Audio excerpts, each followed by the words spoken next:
What up? What's happening, Lee? Good to see you, dude. Good to see you. How was your weekend up in Boston? It was, well.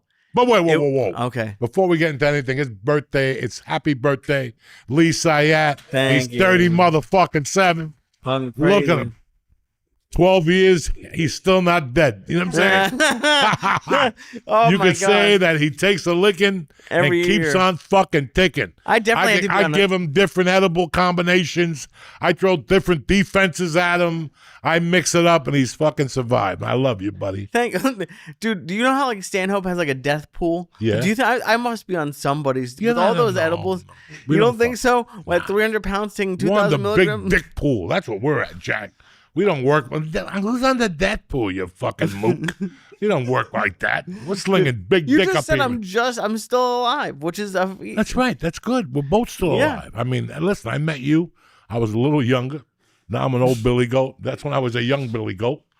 And 14 we're years still ago. here, Yeah. motherfucker. But happy birthday Thank to you, you. dude. And I know you spent the weekend up in Boston with Mom. And Yeah, it was nice to spend it with her. yeah, it was very nice. Look at you. But dude, I'm surprised I didn't there wasn't a news story about a bald Jew killing people on the highway with a U-Haul. I had to drive a U-Haul in New York first of all, and then I had to drive. I'm so short that I don't drive like one time they tried to give me a pickup at like a car rental place, and I got out and I couldn't even see over the top. It was. Dude, I had to drive the 405 on the way to work, and I told them, like, I'm going to kill someone if I'm I can't see over anything. And dude, my mirror, I've never driven a truck. When have I ever driven a moving truck, which is crazy that I'm allowed to? For $400, I picked it up at a Shell station, and the guy, it was dirty as fuck. But the right mirror, every time the car shook, would turn. So I was on the highway fucking, and I couldn't roll down the window to even check. It was a twist turn mirror still. Yeah, still 1920. Oh my God. U-Haul has 2,000 million vehicles, and all of them have a fucking knob. And then I didn't think about this. I was using Google Maps, and it took me on a highway, and thankfully right before the exit, they're like, hey, this is a no commercial vehicle, nothing over 10 feet, and I was 11 feet. If I'd gone one more exit, I would have been either stuck or like I'd be one of those videos where like the top of the truck comes off. So it's fucking wild that I survived this. And by the way, it is funny about the stairs. I was laughing because I always hire movers and they fucking hate me. They know yeah. it's 4 flights, but they're happy on the phone with the 4 flights. And then I got into my apartment to like clean it out, and like I had some stuff in the freezer, and it was like all frosty, and I figured they were just putting their heads in the freezer because they had to go up and down like 18 times. Oh, it's the best. I love hiring. Oh, listen. I mean, if you're gonna go up 4 flights of steps, I'm gonna tip you extra. Yeah. But I'm going to sit there and watch you die. You know what I'm saying? Like, I ain't grabbing shit. I ain't grabbing nothing. I'll cheer you on. I'm like one of those white people in a race. I throw water at you and throw a little towel at you and shit. And, yeah, maybe give you some Gatorade and rub your shoulders Oh, yeah. on the way up. But I'm not even going to try that shit. Like, that's something for, like, really young people. 4 flights of steps is you're 22, you have no money, and you live with 10 dudes in an apartment. And you could puke up there. You could do whatever. I mean, that's what. Dude, and they're in shape. Like these guys were nice, but the guys when I moved in I had white guys this time. You know what you got to do? Let's call them up next time and go, listen, I got 4 floors, but don't worry about it. Bring me big guys because I got a ton of food I'm going to give away. And they'll bring 3 guys looking like me after that first flight. Just watch them go down, mouth to mouth, fucking Mexican immigration. No. Oh, my it's God. fucking hysterical. Yeah, it would not be like I had to do like 3 trips, and I was drenched. Brutal. And I couldn't imagine. Listen, I'm not going to lie to you guys. I was really sick in January. And there was one point in March that I could not walk from my chair to the bathroom. I would just have to get a cup from the refrigerator. I put like a pee cup up there one time because I knew just to take the pressure off me. Right. So I could pee like 3 inches and then make it to the bathroom. And 3 inches. You think I'm fucking kidding you? I don't know what that means. When I got, like 3 inches of your like dick. 3 inches of piss. Oh, okay. Just to take the pressure off me, and I could breathe and regain my fucking breath. Okay. And then I would go into the bathroom and pee. But there were nights that you guys know me. I wouldn't eat because I had to walk up those steps. Oh, damn. I got cold water down here like a motherfucker. That's it. Everything's upstairs. And I would sit down there until my wife came home or whatever, and I'd tell her I can't walk up. So I know, I can't even imagine 4 fucking flights of steps. And you get all the way upstairs, right? You fucking sit down, and all of a sudden, because even the Chinese people won't come back. Like if they deliver the food fee and they forget the spare ribs, they ain't coming back. Oh, yeah, no. No, we give credit, man. That's it. He ain't going back up. The guy will come back and I ain't going back up those steps. There's no way I'm going back up those steps. I was surprised that delivery guys would do it. When I first moved there, I was like, oh, there's no way. And they came up the stairs. God bless them. Oh, but the Hispanic movers, dude, they ran up and down when I moved in with more shit. And after it, they smoked cigarettes outside. It was the most impressive. They were so much better than the White Russian ones. They train with backpacks. Those are the same migrants that walk all over the place with a backpack on. You see them. They got to get to where they're going. But all in all, you had a good weekend. Yeah, it was great. It's it's crazy. There's not everyone gets to have their parents when you're 37 with parents that's big, bro. It's big, so it was nice to spend it with her. Good for you, my friend. Yeah, it was fun. And the girlfriend's still out of town. You're lonely. Yeah, the 3 weeks. You got the cat. Her cat, dude. Her cat is just doesn't like anybody. No, but she doesn't like She's anti-people. He was sleeping, and she crawled up on the bed just to whack him. Yeah. And crawled right back. Well, she's mad because my girl's been gone for 11 days or something. So she when she's around, the cat will allow me to be there. Because I gave it treats, it would follow me and kind of nip at my feet a little bit into the treats. And then if I didn't give the treats fast enough, it would whack me. But now, because I was gone a lot last week, I stayed in Harlem packing up. Now when I get to the apartment, it's because I've never had cats. So I'm learning that there's a meow, and then there's I'm going to fuck you up meow. Yeah, there's 3 different meow. I'm hungry meow. Pet me meow. I hate Jews meow. Yeah, that's the meow you get the most. It's maybe she's fucking German. You ever think of that? She might be, but apparently she attacks everybody. She attacked the cleaning lady the other, and she's a cute cat. I got these things that spray stuff out that's supposed to calm cats down. No, catnip. George is right. She has catnip. Okay, you got to give it to her and play with her and get the ball. I can't touch this fucking cat. No, you don't touch it when they have the thing. Just get a string. Cats get amused, and it's time. At first, you're going to look at you and go fuck yourself, you Jew cocksucker. and then. You think I should get a toy? Yeah, get a couple toys for Okay, her. I'll try it. Become her friend. I like this. I want to like this cat. You got another 12 days with this crazy bitch. She's either going to kill you or you're going to kill her. She's going to fucking you're going to wake up, you're going to be like Henry Hill in Goodfellas when his wife's on top of him with the fucking gun. Henry. Dude. That's you. Dude, her place doesn't have a bedroom door. It's just the way it's set up. So I have moving boxes set up as a barrier. Oh no, don't get around. I have to walk around the apartment. I have pillows stashed around the apartment because I walk around with it like it's a goalie leg pad. Like she's gonna cook you in the leg. Oh, because she loves getting at me in the leg. Oh my god, she loves it, and it stings. Why does getting scratched by a cat does it sting? Because they got shit on their nails. Oh, she always cleans her fucking paws after she does it. Oh yeah, because then they rip. And we've been cool, but I think it's because she's lonely or something. Sure, she's lonely, but bring her tonight. Stop at whatever in the city they're open. Stop at one of those Kmart and get just a cat have toy. A cat department, and get her a nice little catnip, and get her some toys. The fishing rod with the fish. Okay. They love that shit. They lose their fucking mind. Get her something. The laser. Apparently, the lasers are illegal in New York. Is what I've been told. They don't sell them. And then get the ball where you put the thing in, the catnip in, and they play with it. Okay, Very I'll try that. I've interesting. never tried playing. Bro, let me tell you something. One of the best things I've ever done in my life is get super high and play with the cat. Okay, That's an hour and a half. Finally, you go, am I a fucking idiot? I mean, is there something wrong with me? I used to have a cat, but I would get high at night, and I would get a towel, a piece of blank paper, and go, and he would charge up and shoot, and I would go, Ole! And I would do that shit for fucking 2 hours a night. Yeah, because you're so cool with your cats. I like that was you're my first person that like. You're so cool with your cats, dude. Because the most cats, I've never been attacked, but like most cats are like, they're weird. Like everyone's like, I have a cat, but it hides. You won't see it. And then like every once in a while you'll see it running from one room to another, but it hides under furniture. Like I'm used to dogs who are like, cool. I didn't start out a cat lover. Okay, I didn't start out a cat lover. I was scared of cats, and I was scared after we pulled the burglary in '83. And the lady kept telling us every time we went over there. It was a hell of a year for you. Every time it was 84. I'm sorry, it was 84. Right before I went homeless. God punished me for robbing this house. And every time I went over there to buy Coke, the lady would go, hold on. And she'd go, this is downtown North Bergen. Okay? And she'd go, how much do you have? $2.50? Okay, hold on.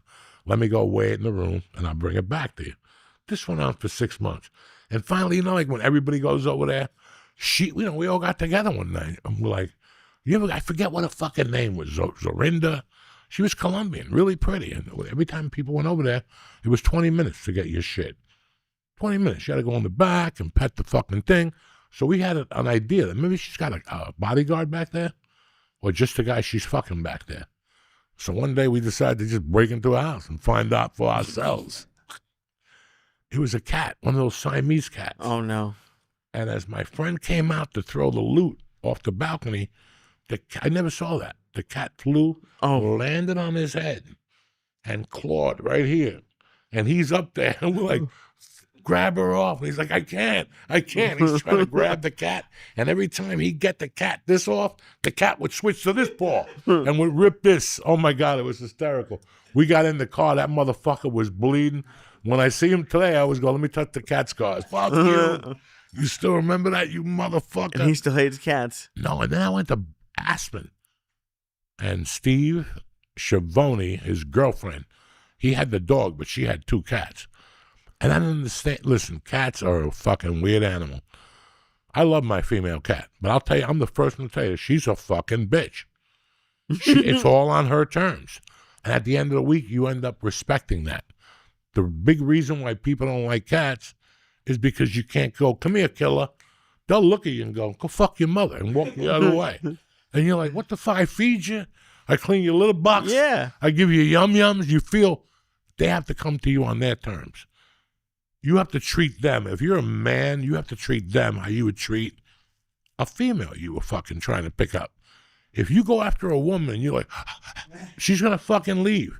Cats, you got to give them a flower and then disappear for 2 weeks until they come to you. Cats are insecure like we are as comics, right? We go to a comedy show, and I say this about a lot of big names. Like there was one particular big name that I would watch at the Comedy Store when I first got there.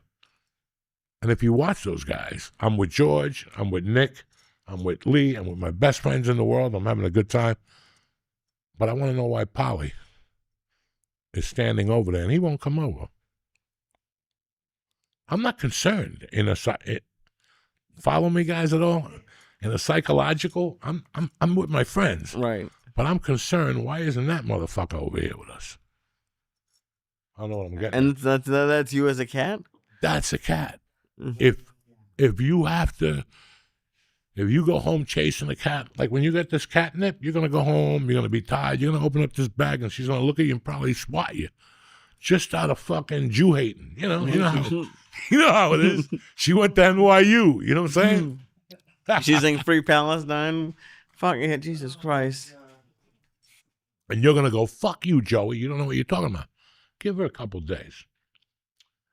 Take the thing out, put the thing in there, put it on the floor, make the jiggle, throw the fucking fit. How long? Now it's a duel of the, what do you call it? Not the fittest, but a duel of wits. Who could do this for longest without her attacking or without you giving up. I just don't want to get attacked. She's not going to attack you. After a while, she's going to start attacking that thing. But every time she sees me now, it's like the danger. Well, then you have the stick, and you whack her with the stick, and let's get back to the fish. I can't whack the fucking cat. Yeah, you can. Every once in a while. Listen, that's how it's going to cross. You're either going to have to kick it or fucking hit it with the stick. I just whack it with a pillow. I just move it when it comes at me. I'm just joking here. But what I mean is, I just go whack. You have to just put that shit out, and then one day you're going to be sitting there high as fuck, and that cat's going to pick that thing up. Not only that, jump on your lap and bring it to you. And you're going to be like, because I know that's how I would be. You're petrified. And then they start doing this to you. And you really don't know what that is. Like, I don't know. I didn't know. So that made me kind of not like cats. Right. You know what I mean? But I don't want to like them. I want to like them. You have to, because she's got a cat. And every other woman you're going to be with has a cat or likes a cat. And if you want to get into the cat, you got to like the cat, okay? We've been cool. We've been cool up until now. So hopefully when she gets back, wait till you start dating. Like, let's say, God forbid, I love Anisha with all my heart. But God forbid you guys break up. 2 years from now, every girl you're going to meet, especially in the Arab descent or whatever, they're all going to come up to you and say to you, listen, you want to come up and see my cat? What do you think? You want to come up and get attacked? That means come up and see my fucking cat. We're from Persia. I'll teach you how to fucking... whatever. I don't know what these people. I love the scenario that you're in. This woman is like being very aggressive with her pussy. Every time I see like a hot Arab chick, I'm like, that chick got a badass fucking cat at the house. I don't know why. Every time I see a beautiful Indian woman, I'm like, that chick got a mystical cat at the house. Like one of those cats that reads your fortune and shit. Tells you who's going to win tonight. If the Red Sox are going to cover against the Phillies and shit. Oh my God. Let's talk about something that Lee and I discuss, George and I discuss. I'm 62. My IQ is probably like 84. Like, I'm just a moron. All right? I have a GED. I'm not well-spoken. I curse.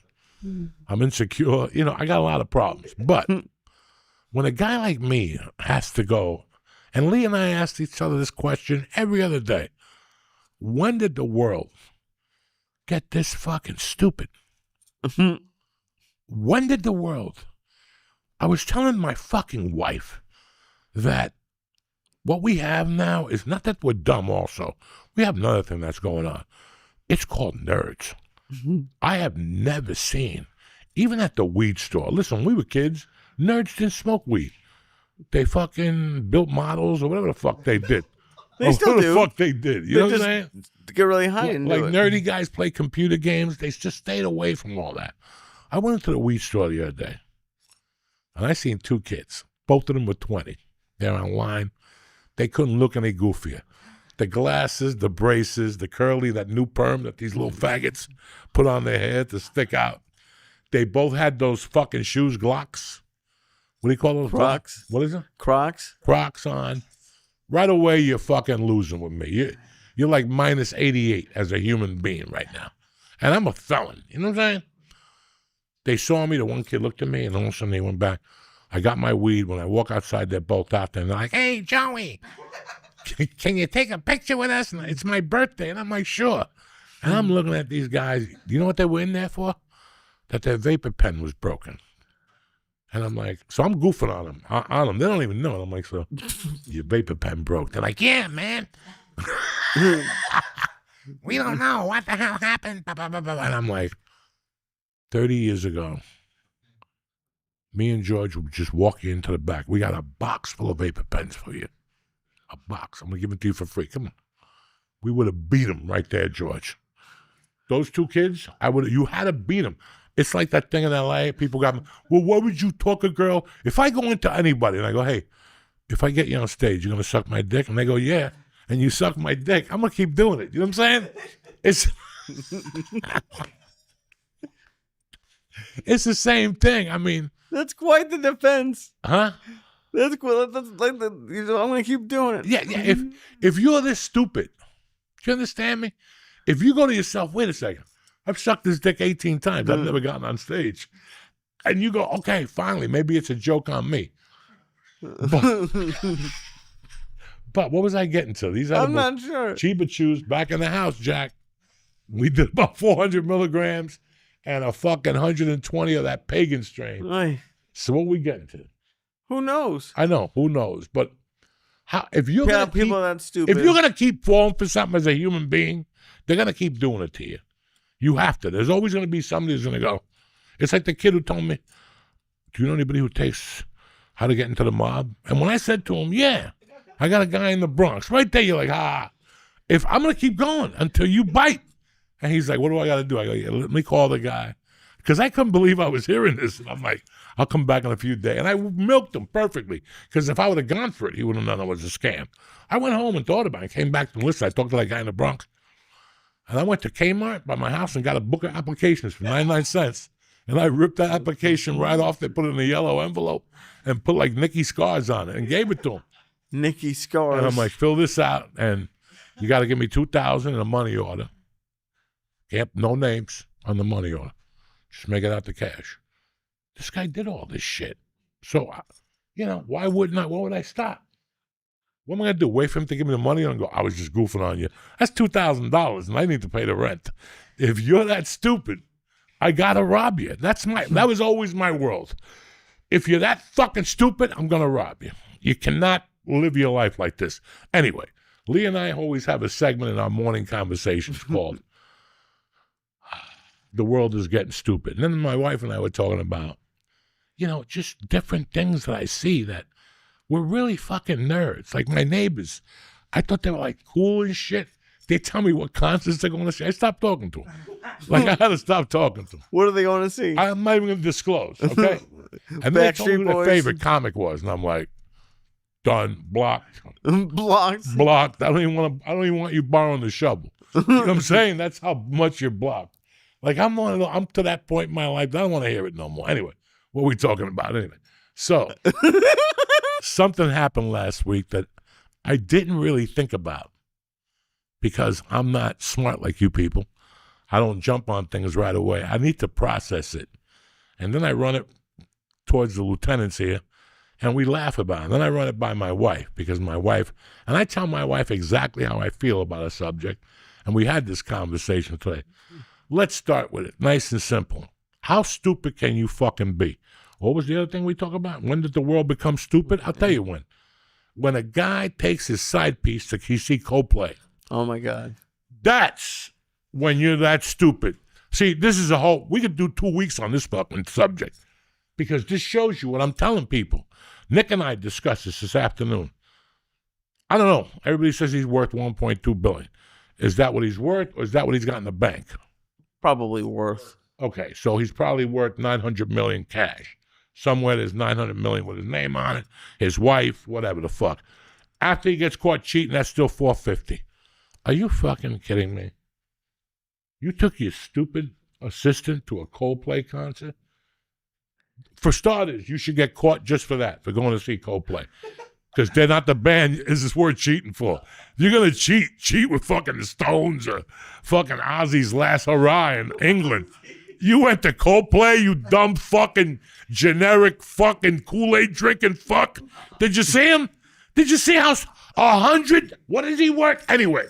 And he was loving it too. It wasn't like they were just happy to be there. He's a fuck. Again, this is why I tell you people, I don't care how stupid you think you are. You too can make $1.2 billion. Because this guy just showed you how fucking stupid he is. Okay? Remember that book OJ wrote, If I Was Gonna Do It? Yeah. If I was gonna do it, if I got $900 million, I'm sure I got a little money scattered around somewhere. Okay? You got a little money scattered around somewhere. Then I just call an agent and go, "Hi, CAA, my name is whatever, Johnny Astronaut," whatever the fuck he was, right? I want to make a movie about what? I don't know. But I got $3 million with your name on it. If you meet me today, I got a proposal for you. Let's just make up a short film. Get me Brad Pitt. Get me somebody else. Let's take them to Rome. And let's say we're shooting a movie. And I'll take this chick as my assistant, even if I don't shoot movies. You know what I mean? I'm going over to them. What are you doing? I want to shoot a movie. Oh, you can't go. You can meet me in a couple months. I'll be scuba diving for a month. I'm going to take that chick over there. and you saw that steak I ate, that's what a pussy's going to look like. Okay? I'm going to light that chick's pussy on fire. If you're going to cheat, cheating don't mean you go to a Coldplay concert. Cheating means we meet, we fuck, suck, I rip your bra, I come in your mouth, and then we go, see you next week. And we get in each other's cars and we fucking tiddly-do. You don't go in your fucking mistress's car. You don't do nothing. This is like dumb shit 101. How would you do it, Joey? A fucking beard. If you're going to take a mistress out, or if you're a broad and you're going to take a guy out, you need to get a fucking beard. What does that mean? They had her next to him. That goofy broad had nothing to do with it. She was the setup. Oh. She knew, and she was just giggling like a fucking retard. That, again, you could pay a chick $500,000. Listen, just stand right there. Just stand right there with us. Okay, number 2, why are you hugging her? You're supposed to be fucking her in the ass, not hugging her from behind, playing Look Memories. No, that's not it. Plus, what the fuck are you doing? You dumb fuck. You fucking moron. With that dick face of his. Then when the camera caught them, both of them are looking for their wallet on the floor. Both of them. That number 2, I just keep holding you and waving. And when my wife says what happened, she didn't feel good. So I was holding on to anything. No, it never would have been a thing. It was only a thing because like it wasn't like they were looking for their wallet. I think she basically dropped to the floor and he did like a 360 or something. He turned, listen, that dude was whiter than white. That dude was whiter than white, and his face got even whiter. Look at that picture. He's fucking pale. He shit himself. And that, listen, oh my God. I just never understood that. If you're going to go, you got to go. You got to go, but you're not going to take a girl to a fucking Listen, you know what I pray for all the time? I pray that a hot girl doesn't sit next to me in the UFC. Do you see what happens when I go to UFC? Nephew number 1. Do you see what happens? I'm staring at some girl's ass. I always get in trouble for something at a UFC. Could you imagine if you put a hot chick or a young chick next to me, dog? They'd put me under the fucking jail. I think I went to one UFC where like 3 chicks were going to sit there, and I go, no. I put like fucking 2 fat guys. I go, you take the seat. I'll sit behind you next to the fucking, because that's all you need. Now I got to explain that. Now listen, my wife knows I'm a fucking mental midget. She knows I'm not, But if I was going to give somebody a stabbing, it wouldn't be at a Coldplay concert. What concert would you go to? None. There's no concerts. There's like a meeting. We come over here. We look at cameras, and all of a sudden, next thing you know, you ever been next to a woman, man? And we've all of this has happened to us one time. You ever been next to a woman, and you're like on the borderline of fainting because you want that woman so bad? That's happened to me. When I was 16, that little hot MILF in my neighborhood, Faye Cardinelli, when I touched her leg, dog, I almost melted. Like, I'm not lying. I'm telling you the truth. At 16, my body couldn't handle that. And there's been other situations where as I got older, you're a little coked up, and the chick is like, her bra is halfway there, her nipples popped out, she's doing coke with you. Every time she goes to the bathroom, she comes out, and she ties her button and shows you the top of her pubic hairs, and you're like, what do I do as a man? You know what I'm saying? Those decisions have always killed me. And one day I just said, just ask him. Hey, listen, you're walking around with your pussy out. Either take it off or put it back on. Oh, you want me to take them off? Yeah, take them off. Why would I take them off? I have a boyfriend. Oh, you never told me, but if I had a girlfriend, she's walking around with a tip. Anyway, it doesn't fucking matter. But you know what I'm talking about here. I feel you. I know you feel me. You fucking galoot. See what happened? Want another cheaper chew? No. Okay. I mean, yeah. So it's just crazy how I look at this and I go, how does this happen? Where was this Coldplay concert at? I think it was like either Gillette or Fenway. I can't. Oh my God. What a fucking shame. And both of them now, right? They both quit. Right? I don't know. He resigned, my wife was saying. Well, me and my wife were howling talking about this today. Like, there's so many different ways if you're going to do this. It's like everything else. We've all forgotten why we're in this struggle. Cheat is to cheat. Maybe, I mean, let's say I had millions of dollars. I would meet a chick. Where can you meet her, guys? Where can I meet a woman without somebody going to me, hey, aren't you Joey Diaz? Probably have to be online. We follow on your Instagram. We do. Where am I gonna fuck her online? Online? What am I gonna AI into a fucking bedroom? No, you introduce you slide into the DMs. No, I'm not talking about that. I'm talking about like, okay, let's say I just wasn't Joey Diaz. Let's say I was just a normal platoon. And I love my wife, but we've been together for 30 fucking years. And every once in a while, you got to make sure everything's, still tip-top magoo. Okay? You're risking everything in the world. Right. I'm risking my daughter's love. I'm risking a whole type of thing. Now, let me explain something to you. I've been with Terry for 25 years. If you don't think I've had situations where I wanted to fuck somebody, or if you don't think I've had situations where, you almost come... You have them. We're men. We're men. We're on the fucking road. Things are going to happen. But I'll tell you something about me. Once I come close to a situation like that and I get out of it and my heart starts beating and I smoke some pot and process it, that's it. Because I don't want to feel like that ever fucking again. Right. You know what I'm saying? Listen, everybody loves their wife, but everybody loves a little blowjob more. Just a little tiny one that you bump into in the hallway on the way to the bathroom or something. You know what I'm saying? I've never once said... I'm just telling you. And people are going to say, Joey, fuck you and your fucking hypocrisies. Everybody loves their wife to death. I wouldn't have a life without my wife. I can't pick up the phone and call a woman and go, hey, I want to meet you somewhere and I want you to lick my nuts. That's not good karma. But if I'm walking down the street to my car and some chick... There was a chick walking down here last week that walks a dog late at night, like 9:30. Fucking beautiful. I was in the car and I'm like, where the fuck did she come from? She could have mugged me. I didn't even see her. She had hot little pants on and those dirty flip-flops. She was Spanish. What if she just runs up to you and goes, it's party time, cocksucker. Take it out. It's party time. And that'll never happen. Right. It's the shit that, listen, what do you think keeps me alive at night? The shit that goes through your stupid mind when you're high. How many times I throw something on and you don't even watching it? You don't even watch it. You just put it on, you're listening to a few things, but you're thinking about all this other shit. I'm 62. I live in my fucking head, I live in my fucking head. Let me tell you how much I live in my head. I'm sitting there Saturday night, high as a motherfucker. We went to... Saturday, my daughter had 3 games, but something happened during the first game, and she went home after the first game. And she went right to bed. She didn't fucking feel good at all. And she was supposed to wake up and go to a party. She goes, Dad, I'm not even going to go. I'm not even going. I don't even feel good. But then at 7, she got up, and she's like, Dad, I want to get out of here. And I go, well, call somebody. And she called her friend. The friend said, yeah, come over. Come over and watch a movie with me and my mom. So my wife dropped her off.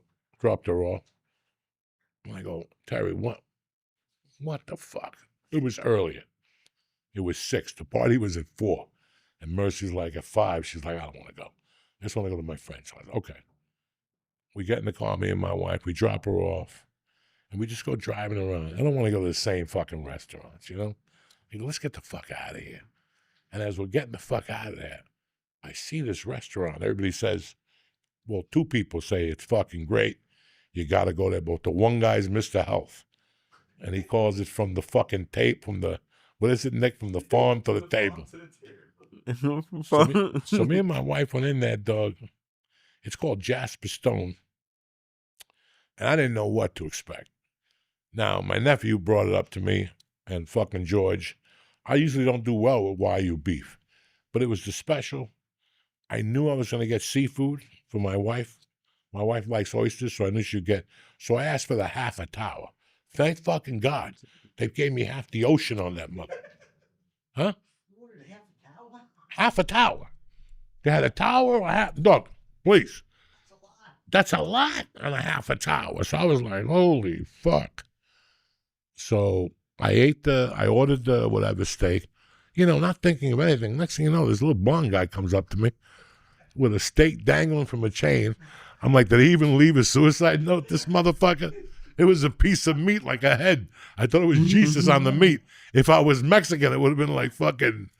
And he just lit it on fire, dog. Yeah, it was tremendous. He lit it on fire. I just sent it to Joe. Or I wish I could get it up there. My God, this fucking meat. I ate 3 pieces of it because the seafood had filled me up. And I took it home. Like I couldn't finish the garlic. I only ate a little piece of the bacon. I had a really good time in there. You ever go to a restaurant? I did something. There was a couple who sat next to me.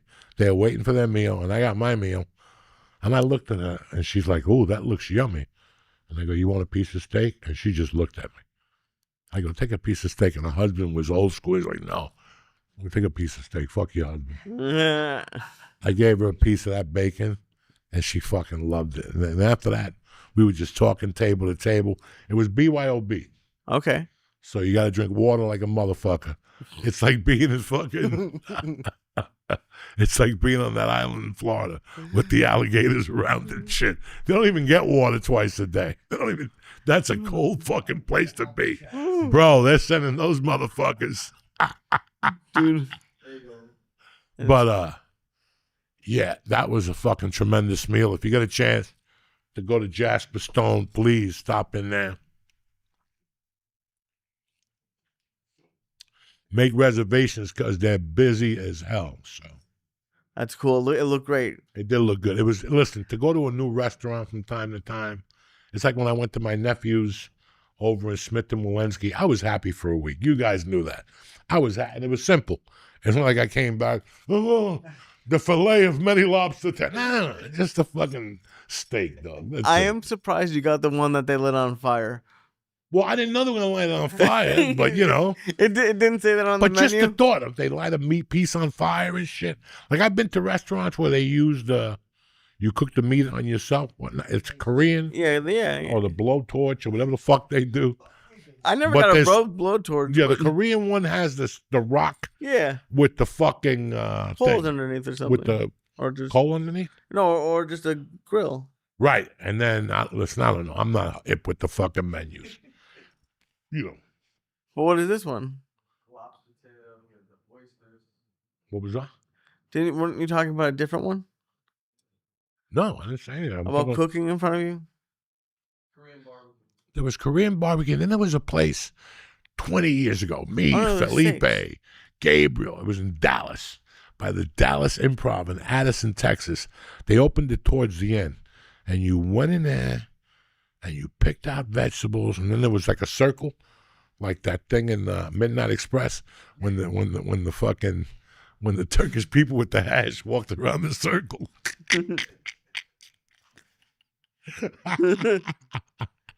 And you threw food, and the guy cooked it and then gave it back to you with like a poker. Oh, yeah. Those are fun. Those are fun. You like all that shit, huh? You're just talking about doing Listen, it. I want to sit and get cooked. That's it. Yeah, I don't want no fucking, remote control sushi. What is it? That comes on a fucking conveyor belt sushi. I don't want none of that shit, okay? You like all that shit. White people love all that shit. The conveyor belt. You don't save no money, no nothing. There's no love. Well, you could. Well, yeah, there's no love. There's no love between the chef and the fucking server. That's true. This is what, dog, I've been trying to tell you motherfuckers. You mean the chef and the... Everybody thinks I'm such a gorilla and a felon. I'm not, but I am. Because I understand. I love to eat. And if you have a great waiter, if the waiter is just funny and cool and talks to your girlfriend or your wife or your makes mom, her feel at home, or your mom, I'll give that motherfucker whatever he wants. It's not about me. I'm going to drink water. I'm a stiff. You got not a dime out of me beside the meat. You know what I'm saying? Not a dime. Maybe a flan or something like that. But I'm not going to, I'm not going to get an $18 cocktail. So when I go to a bar, I'm worthless to you. That's why I hate sitting at the bar, but I do.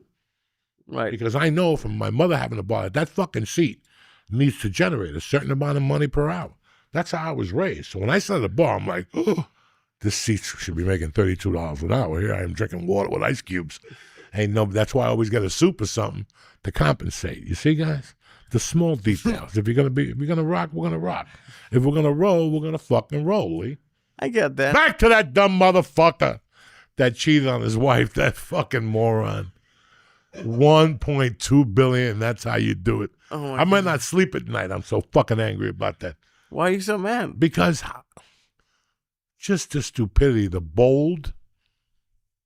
Again, do you refer to listen, you can refer to this as 1,000 things.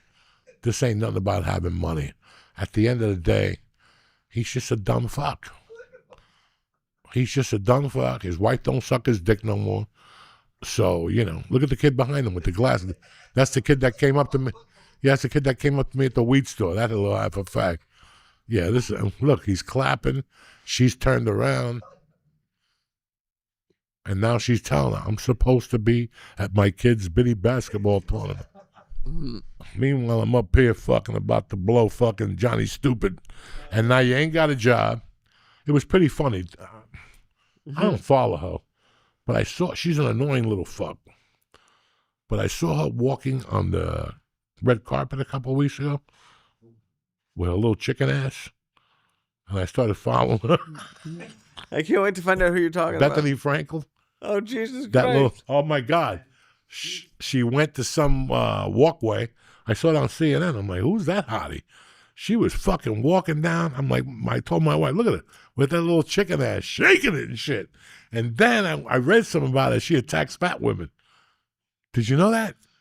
When chicks say to her, like, hey, you're too old for that. She's like, oh, bitch, when was the last time a guy hit on you? I'm looking at your picture. You're fat as a fuck. She goes right at him. So, yeah, Bethany Frankel she put a post up a couple months ago. And I listened to this post, and she made so much fucking sense. Guys, I have fears. The only reason why I didn't become a full-time gangster was because there's no future to it. You're going to die in a fucking prison. You're going to die in a prison.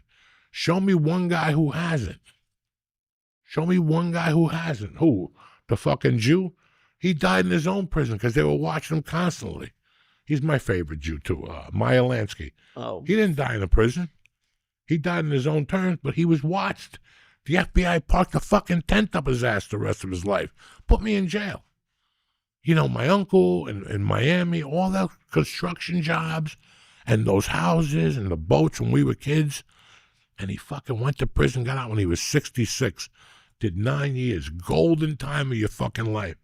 He came out, he left 5 houses, came out, lived in a trailer.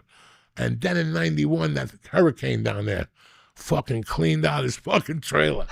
That dude had millions of fucking dollars when I was a kid.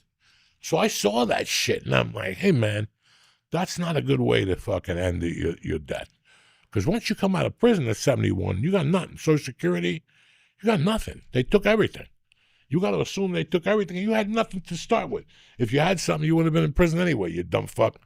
But the more, listen, man, I love going on the road, okay? Okay. And until 2007, look at the shape of you. Dude, I'm just trying to keep track of this story. You ready for another little Chiba Chew? I don't think we are. It's only 50 milligrams.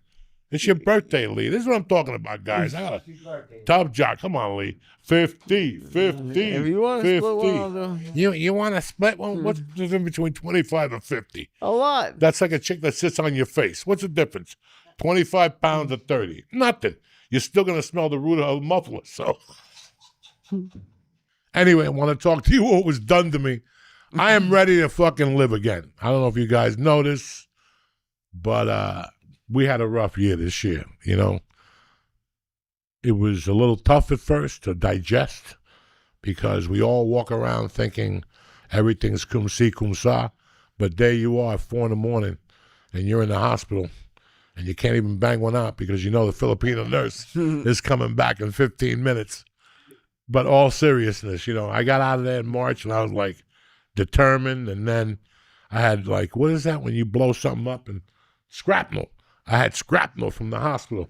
My fucking bridge broke, and then I had this boil in my ear, which you guys would always ask, Why has he got a Band-Aid on his ear? Why has he got a Band-Aid on his ear? Well, now he's got a beard. Why has he got a beard? What happened to the Band-Aid? You guys are a bunch of fucking nosy rosies. So I had this Band-Aid. There was a boil. They fucking took it out, but they had to cut out so much skin, they had to pull this skin back and put 60 stitches all through this and a little bit through the back. And then I waited 2 weeks, and then last week they went out and pulled out this tooth, and one more in the back to make it complete. And bitches, I'm still standing, motherfuckers. You know what I'm saying? I've been drinking milk like a motherfucker, building new fucking bone in there. Plus, they put some bone from a cadaver in there. Oh, that's cool. Always. I don't know what nationality. I didn't check. I don't know what type of fucking... Would you want to know? Huh? It doesn't matter, okay? It doesn't fucking matter. But, so it's been a hell of a fucking summer, guys. I turned down a play. I turned down a series in Vegas. I turned down a movie, a small role. Didn't fucking matter. And I turned down a couple things because I never told my friends and my family in this room that I didn't even feel good in fucking Austin, you know. I didn't feel good at all. I was scared I was going to drop. Really? Because the infection was fucking weighing me down. But I'll tell you what, man, I'm ready to go. We're trying to set up some dates locally in August because it's hot. You know, who the fuck wants to travel? Who the fuck wants to go here or there? But September 6th, we're in Fort Lauderdale at the Hard Rock. We got some dates coming up. And this August, I really, really want to focus on my material. I've been home in July, but I have been putting some stuff out, and it's really weird. Last week after the show, I was really high, and we were all sitting here talking, and I said something to Lee about his material, and he looked at me weird, and I looked at him weird, and I felt really bad. I want to apologize. But I said it to him because, from my eyes, he was talking about something that was getting laughs, but it wasn't getting them. And at the end of the day, he wasn't being true to himself. I love this guy. You know, I love this guy like a fucking son. And now he's doing stand-up, something I like and something I know, you know. I don't know about anything. I don't know about the idiot with the 1.2 billion. I don't know about what his girlfriend does. She's just a stupid whore. Let him hug me. Don't hug me. We're fucking married. Stand over there. Finger bang me from a distance. Get a selfie stick. You know what I'm saying? Do something. Don't fucking hug me. You're both stupid. But anyway. And Lee made an interesting question because I know a lot of stand-ups watch this. And this is what I'm going through right now, guys. So I don't want to hear it from none of you guys. I'm not sitting here preaching that I'm the king of this shit because I'm not. In fact, I look for help with this type of shit. You know, Lee asked a $1 million question in comedy. The one if you could give it to people, they'd go on and make $10 million and never think back of you. Lee would never call me back from Israel. He would be by the wall putting letters, fuck Joey, bomb Cuba, you know, shit like that. No, I'm just teasing you. The question is how to write for yourself. That's the $1 million question. If we go through my Facebook from the last 10 years, I get 2 of those a month. How do you write like that? How do you write like that? Okay, it took me, remember we were talking, and I said to you, I've been doing comedy for 9 years. It was the winter of 98, maybe 99, and for some reason I was doing this. I was always trying to get something going in the belly room. You know, Testicle Testament. I mean, back in 99, 98, I was trying to put together Testicle Testament. When did we put it together? It must have been 2010s. Fucking 20 years it was in the cooler. Just to let you guys know how things develop. Stories from a Cuban Street, which was god-awful. George went to see. Put those posters away. And then I did it at the Comedy Store. But I did it in the belly room. And if I got to name the top 10 comedy nights of my life, it was that one. It was a very cozy show. It was a couple weeks before Christmas. Marilyn Martinez was alive. But more importantly, Doug Stanhope's mother was alive. And she had the wooden tits and the whole fucking thing. What? She had fake tits from like 1935 or something like that. They were made of wood? They were like, you know, the helmets Japanese people wear. they put skin on them. Anyway, little helmets. Like if you were 16, you had one of those little Japanese hats that was 16. Anyway, so it was just one of those nights where we're in the belly room. A couple guys from Houston. We had no money. That night we had no money. Like they didn't pay us. In those days, you had to sell 100 tickets to get a dime. If you sold 30, fuck it, we're keeping everything. It was wild. So I'm in the belly room, and basically the people that came had like bottles of vodka, and they were getting sodas from this wait staff. The wait staff knew what was going on. These people were all, but I was talking, and after like an hour and a half, Lee, I had no one else to go, and I just started telling stories. And I remember at one time I go, wow, for a stand-up comic, that was a long time to go without an applause or a laugh. It was like a 20-minute story I told, but they didn't get up to go to the bathroom either. You know what I'm saying? Like they weren't getting up. They were on it, and I was on it. And then at the end of the night, like I got high. I ended up going to my friend's house and sleeping over there. But that next morning, I sat in that bed going, what the fuck was that last night? And it was called the freedom of not hearing laughter. It took me 9 years to get that gift. It's a gift. It's not something you could buy. You have to earn it. And your body, it's a body fucking experience. Or at least that's what it was for me. When you force yourself on stage not to get a laugh. You don't give a fuck what they're thinking. You're going to tell them what's on your fucking point of mind, and you're going to roll with it. And you're not going to, and you know what? Nobody's going to say nothing. If you go up there timid, well, you know, I crossed the street and I almost hit the cat with the car, they're going to eat you alive. Shut the fuck up. You suck. But if you go up there, look straight ahead, and you can't see nobody anyway, and you just steamroll. I just steamroll for 20 minutes. And then I would do it and then get laughter for 10 for the insecurity purpose. But then I would go again, another 10, 15 minutes with another fucking story. You saw in New York, there was no laughter. A little fucking couple laughs, but there was no laughter. But all that bombing taught me that it ain't that bad down there. It ain't that bad down there. Now it's better. Now I understand myself more. Now, if I fall, fuck it. Oh my God, what a fucking gift to know that they don't need to fucking laugh constantly. You could take them for a fucking world. And if you take them for a real world, like, let me tell you something, motherfuckers. If that's how you stand up to them, they love it because nobody stands up to people like that no more.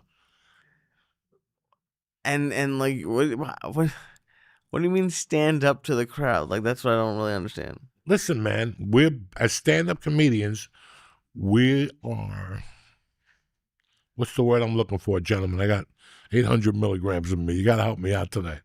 We are working on being what? What is the square root of doing stand-up comedy? Telling jokes? To what? Telling jokes? To make the audience laugh. At the end of the day, my job is to make the audience laugh.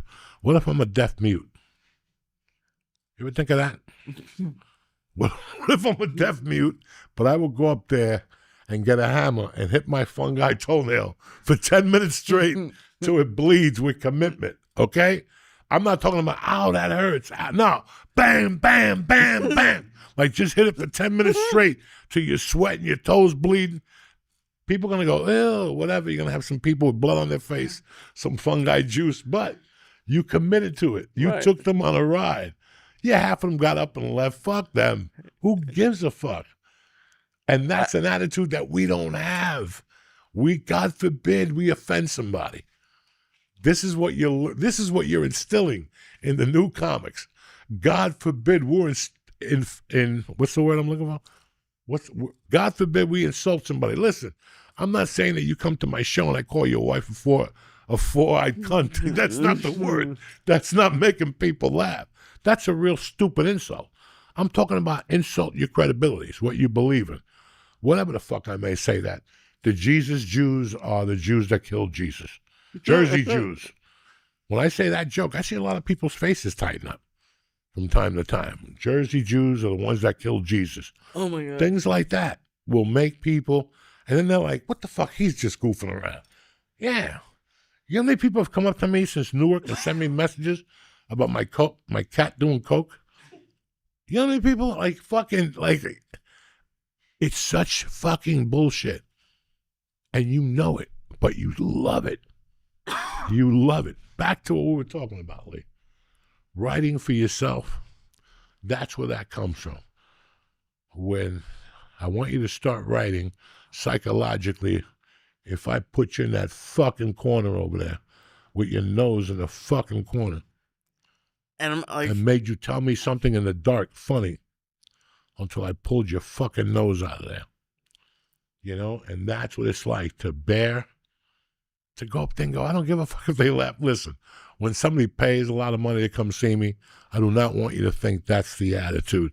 That is the body language I perceive to you, but that's not my attitude. I'm talking about when you're working out material. When you go to the Comedy Store, i.e. the Improv, i.e. the Comedy Cellar, the Broadway Comedy Club, those places to work on your material. You're not going to know the depth of your material and who you are unless you fucking put it out there, your guts. For 20 years, close friends of mine would go, Coco, talk about that on stage. No, I'm not talking about that on stage. Meanwhile, I'm up there doing fucking stupid dick jokes like Rodney Dangerfield. People liked me. People thought I was funny, but they didn't take me home with them. okay. You want them to take them home with you. And it's crazy. And dude, I've told you, I really, like, I'm really lucky to have your insights. I was never question it, but Excuse me for a second. I'm sorry I dropped that can in there. And it went, boing. Find this. The Little Rascals fucking, no, not Weepwa, the other one. The Submarine Band. Little Rascals. Oh my God. When this guy's head blows up, that was the point of this joke. What was it? Like Lee said pow or something? I don't know. Maybe I'm hearing things. Pow? Yeah. Watch to see this guy's hairdo. Definitely Jewish, Lee. Definitely. He put, not this guy, that's Chubby, or whatever his name is. But this is classic shit, Lee. Watch this dude right here. Boom. He drops the harmonica in the water. This is fucking, you know, these people have 10 white dudes from Yale to write this shit now. He blows the harmonica on the guy's pants. Mm-hmm. But I want Lee to see this guy. Lee, this guy, if we could ever recreate, it's, what's the name of it, Nick? Mike Fright International. Yeah. The Mike Fright International Silver String Submarine Band from our gang, the Little Rascals. This is one of the greatest episodes they ever made, particularly for one reason. Bah! That guy, every time his wig flies off, and every time they hit that cowbell, that motherfucker's wig flies off. This is the shit I'm trying to show America. This is comedy, not that fucking half a fag with the mustache on Apple TV. What's his name? Max Fright? Whatever his fucking name is. I have no idea what the fuck you're talking about. Max Fright? I don't know his fucking name. The guy from the old Saturday Night Live, Jason Sudeikis. Oh, that's a good show. What's his name? Yeah, you would like it. You half a fruitcake. What's his name? Ted Lasso. Yeah, Ted fucking Lasso. That fucking movie. Now, what are we talking about before Who this guy knows? blew his hat on? What do you mean, who knows? You on point. Bah! Look, watch this. When they step on this bitch again, hit it. Bah, bah. And then he holds his head because he already knows. The hairdo is about to come off. This one, who dare enter this house, and this, look, right now, they're getting the party started. Like, you can't put the volume on, but in real life right now, if you can listen to this, they are, bah! His hat already flew off. They're just fucking with that dude. They're getting the party started. The little kid with the harmonica, and they're all little runaways like me. Look at them. A bunch of half-breed, dirty white trash. Bah! Bah! Now he's getting shot again, right? I don't know how he's going to edit this in, but this is classic. He just can't play the music. Just all the pow-pows. You know what I'm saying? Right here, boom. Every time he hits something, bow. See, the guy gets scared. He stopped putting the hat on. He goes, then this guy steps, he puts the bubble gum on the flute. Look at him. And now that, oh, here we go. Here we go. Here we go. Boom. Bow. Right, another one. Turn that shit off. That, now you said something that made me think about that. Okay, I'm so happy. So yeah, no. And but it is, and it's a 20-minute chunk that I'm closing with. That you're like, you gotta stop doing it. Yeah, because you don't have a kid. You've been broken up with that woman for a year now. You have a new girlfriend, and that whole part of your life is gone. So you're just trying to sell something that's not there anymore. Unless you want, and then you're like, well, I was doing it where Josh Wolf does his material. Well, then that means you're stepping on his fucking daddy material. Do you follow me? So either way, get rid of it. Okay, you've done it for a while now. Time to get rid of that. Shoot that poison arrow. Don't hold on to that shit. I'd rather you go up there, outframe a story, Lee, like put a story, something that happened. I don't give a fuck. At your birth, you caught your daddy jerking off. There's got to be something in your past that rubbed you the wrong way. Write it out and put that as fluff. When we're trying to search for material, we get the good stuff in the middle, we get the good stuff in the beginning and the good stuff at the end, but the middle, we're just taking a chance, and that's what's growing. You grow in the middle to catch up with the ending or mix into the ending and to mix in with the beginning.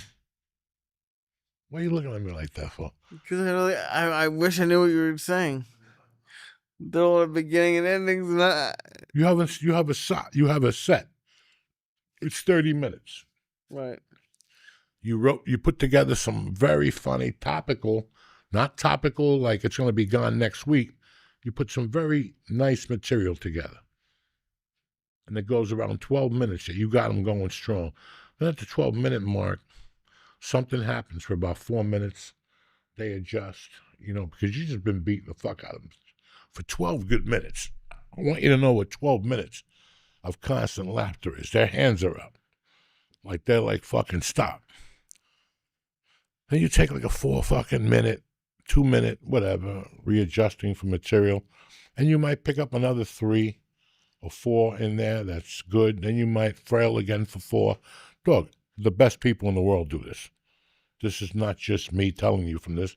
This is what I observed at the store all those years. And then I carried on to myself, right? You open with your second best joke and you close with your best joke. So when you start your set, that's the fucking plan right there. So good evening, ladies and gentlemen. Thank you for being here at the fucking garage. Bam! Right? Okay. Now you're hitting them. Now you got a 30-minute spot. So let's go 9 minutes of fucking constant. So now you're at the 10-minute mark. So from 10 to 14, you just frickle-frackle with them a little bit. Where you from? Where'd you get that shirt from? Whatever. You're just buying time. But I'd rather you buy time and tap into something that's you, because that's what happens when you buy time sometimes. You can't keep buying time. And one day it just goes, I got it now. That's why it's very important to go to, I don't want you to pay and go there. I want you to be friends with them, that they let you in. And one night a week, if you're not doing anything, I want you to go into a comedy club that does showcases. If you're a young comic, that does showcases every 15 fucking minutes. Okay? You know those people like the Comedy Store. Every 15 minutes you put another comic up. Watch the 10 comics. Stay for 10 comics. I want you to tell me the 2 topics all 10 comics will talk about. Those are the topics you get rid of immediately. Don't go home and go, well, my joke, because that's ego. My joke is better. I can write it. Listen, it's over. What am I, a fucking punk? I need to wrestle with these fucking... That's how you put together your act. Because you want to talk about what not these stupid fucks are talking about. And when you go to a club like that, I used to go to the Comedy Store, and I used to have to follow Paul Mooney or somebody big all fucking night long. I would go there at 9. As soon as I finished my spot, wherever it was, Mexicanville, Edwin, Felipe, Gabriel, I'd be right at that Comedy Store with a bottle of with a Coke with a cherry in it, with a Coke in my pocket, waiting. It would not touch my fucking nostril. I would go in that green room and study what each comic had to say. And right before I went on stage, I would look at my note and I'd go, I had 3 of the same things these motherfuckers were talking about. Well, guess what? These people have been here since 8. Okay, half of them left at 10:30. But another brand came in at 4, at 10. And they heard 4 of these motherfuckers with the same jokes. So I would have to go up there after Paul Mooney at the world-famous Comedy Store and go, whatever I was thinking of doing is out the window. It's the Super Bowl. It's 4th down. You know what I'm saying? It's a minute left. I'm down by whatever. And now I got to go back in there. And the defense that punt the ball fucking told me was completely different than what they did. They ran an audible. They called the timeout to show us. Then they came out with something else. And they fucking slanted the back. And now I'm fucked. No, I'm not. I got to figure something out myself on the dilly dabble. And what happens when you have to think about something like that? You start talking about yourself and what you feel. And it's not, listen, when I sit here and go, okay, like tonight, we talked about that fucking idiot, $1.2 billion, cheats on his wife. What made it interesting? That I would tell you how I do it. And then at the same tip, what's wrong with it or what's right with it. You compare shit in life to what's going on with your life, and people be sitting there going, that motherfucker got a point. That's just not a pussy joke. He's not licking some guy's asshole. He's not talking about a fag again. Thank God. He's not talking about anything. And that's how you learn. And sometimes you got to put yourself in those holes. But once a week, you got to go to a club and watch and go to yourself. Let's see what these motherfuckers are talking about. George, it's like you'll sit there and go, how the fuck does Joey do it? Because I sat in those rooms for 30 fucking years. And I would sit there at night and go, fucking Nick's got a great joke about that. So does George. They're fucking brilliant. And so does Lee. You know what? I'm going to go home and write a joke about that. And by the time I wrote my joke, guess what you guys did? You wrote another joke. Here I am telling their joke, and they're on because I mind for, fuck it, let me write something else. So now they wrote their joke, and whatever I wrote from my heart is 20 times fucking better. Well, I'm not going to compete with these 2 fucking knuckleheads. All those things matter in comedy. It's not what they're talking about. And that's what happens. Like some people go to a show and somebody opens their eyes to something. They'll go, okay, I'm going to go home and write something similar, but nobody will know. Yes, they are going to know. Because I'm the same dude. I've gone home and gone, that's a good fucking joke. That motherfucker shit. How many times you sit there watching a comic and go, I'd go this way with that joke? Right. And that's a great exercise. But That's then, a very good exercise. But then, aren't you like close to ceiling? No, but I don't want you to. That's why I say, if you go home, if you're going to fight everybody who's going to steal your joke or your supposed joke, it's going to be a hard battle for you. Okay? At the end of the day, some people. Do you remember when you used to drive me to the Broadway Comedy Club and then you'd leave me there? Nah, you never took me to Broadway. Well, I swear to my mother's grave. This is when all that thievery shit left my fucking life. I still remember the fucking joke. Okay? I was living here. I was doing comedy at that club, and the owner's name was Al Martin or something like that. I think it was Al Martin. This is 1993. And I went to Colorado. And one day, some fucking guy knocks on my door with some shit.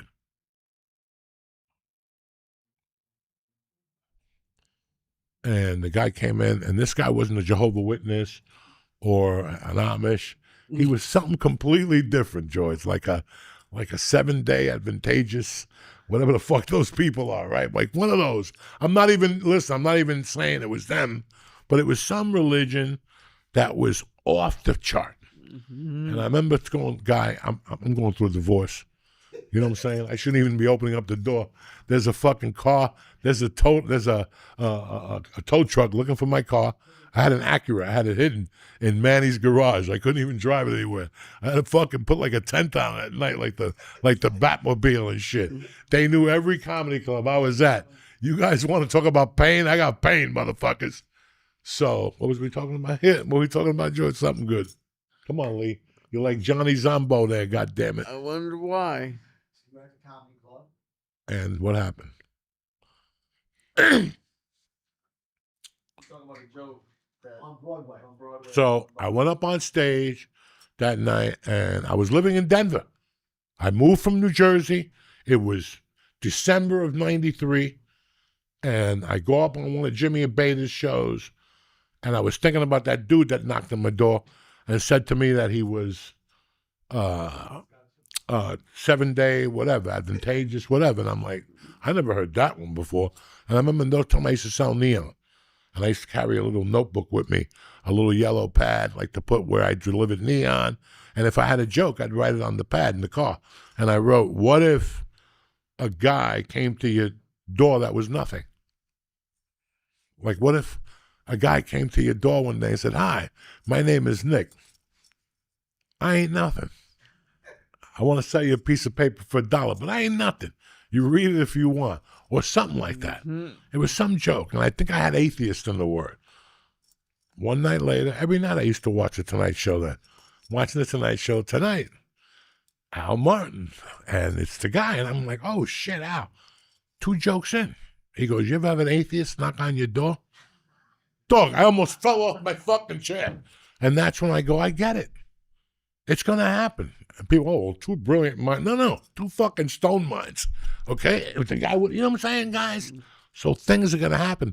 So if you're already in that range, why go there? Look at the shape of you.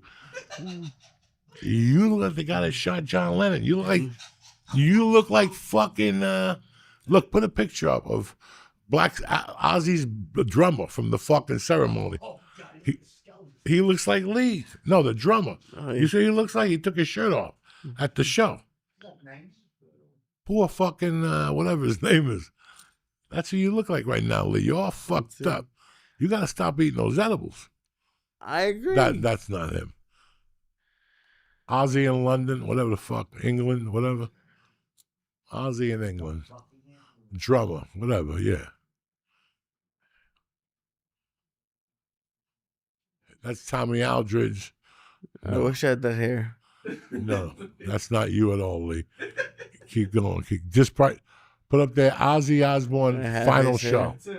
That's him. But take a look at him at the final show. He took his shirt off. This poor that's Lee right there. That's how you're looking right now. Throw some water in your face. Have some dignity, please. Show some water in your face, God damn it. He has good skin. Anyway, I know you're too high and you're not going to remember what I'm telling you. I'm good. But I appreciate this because I get to remember this shit. This has been helping me out since you brought that up a week About ago. writing for yourself? Yeah, because, Lee, it's the toughest thing in the world. You got to go through so much. It's like an Italian artichoke, right? You have to peel that fucking skin. It's like when you smell a woman's vagina. It smells good on the top. But then you put 2-finger Louis in there. You start working that onion. And all of a sudden it smells a lot different because you wake that motherfucker up. You're getting into the liver and the kidneys and all that shit now.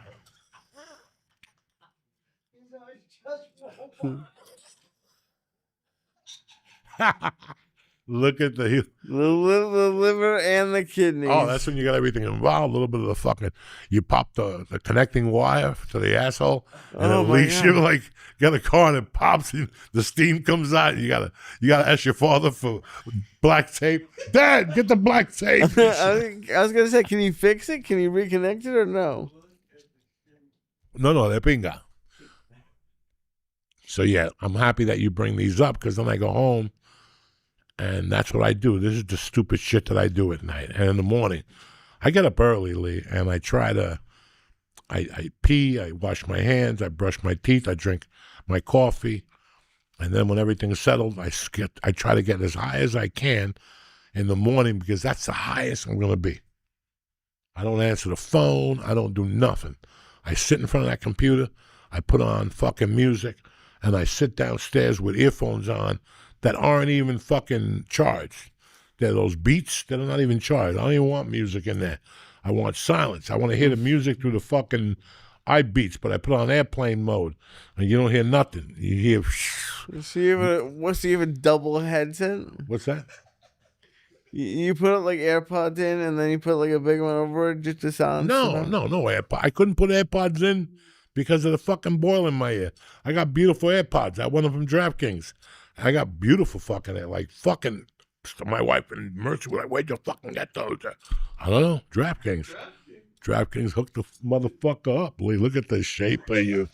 Oh, you're gonna need 2 of those $10 chocolate shakes with whipped cream and a brownie. Shit. Oh yeah, and if not, George has a little. George got a nice couch for you. You can feed the pigeons in the morning. I don't want to feed pigeons. Yes, you do. George will teach you how to feed the pigeons. You'll invite. I know how to feed. I'll give you some edibles. You invite Polly over. You could feed him. You could feed him one of the edibles, and George will take a picture. And tomorrow, let's call Polly. Tell him Leah is going to feed him the edible of life. I don't want to feed anybody anything. He's like a decorated fucking Marine veteran. Polly's killed more Asian people than COVID and fucking everything.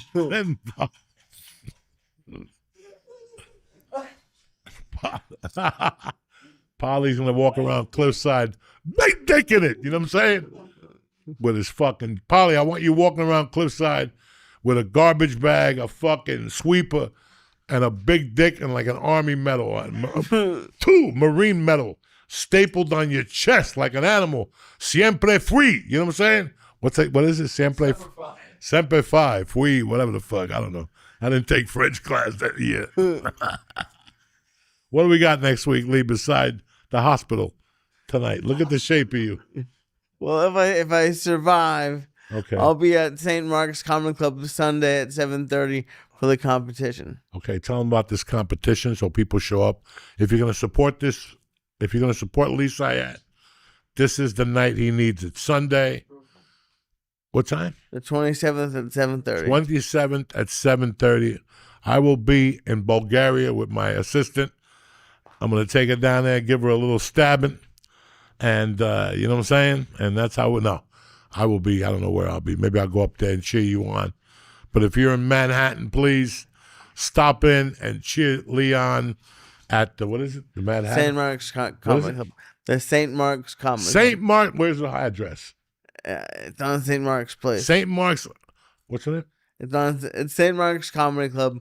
It's on St. Mark's Place. St. Mark's Comedy Club on St. Mark's Place, 7:30 show. Go out there, make Lee win this thing. Go up there and jump up and down. Lee's going to have some new material. No baby material. We're getting rid of that. No kids. He's coming out with some new fire this week.